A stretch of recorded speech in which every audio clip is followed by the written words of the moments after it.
Cinema జనాలంతా రివ్యూస్పై పడ్డారు. అసలు రివ్యూలు ఎందుకు రాస్తారు అని ప్రశ్నించే వాళ్ళు ఒకరైతే, రివ్యూలపైనే రివ్యూలు ఇచ్చేవాళ్ళు ఇంకొందరు. ఇప్పుడు తాప్సీ కూడా రివ్యూలపైనే పడింది. రివ్యూ రాసే వాళ్లకు హీరోయిన్లంటే చిన్న చూపా అని ప్రశ్నిస్తోంది. అసలు తాప్సీ అలకకి కారణం ఏంటి అంటే, ఇటీవల తాప్సీ నటించిన గంగ సినిమా విడుదలైంది. అందులో తాప్సీ బాగానే నటించినా తెలుగు మీడియా మాత్రం పెద్దగా గుర్తించలేదట. ఏ రివ్యూలోనూ తనని పొగడలేదట. తాప్సీ గుడ్ అంటూ ఒక్క ముక్కలో చెప్పేశారట. దాంతో తాప్సీ అలిగింది. బాలీవుడ్లో బేబీ అనే ఓ మూవీ చేశాను. అందులో నాది చాలా చిన్న క్యారెక్టర్. కానీ అక్కడ రివ్యూస్లో నా గురించి కూడా ప్రత్యేకంగా ప్రస్తావించారు. గంగలో చాలా కీలకమైన పాత్ర నాది. బాగా నటించా. కానీ తెలుగు మీడియా మాత్రం ఏమాత్రం గుర్తించలేదు.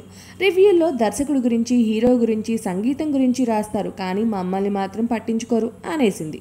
మరి ఈసారి తాప్సీని ఆహా ఓహో అంటూ పొగుడుతూ రాస్తే పోతుంది.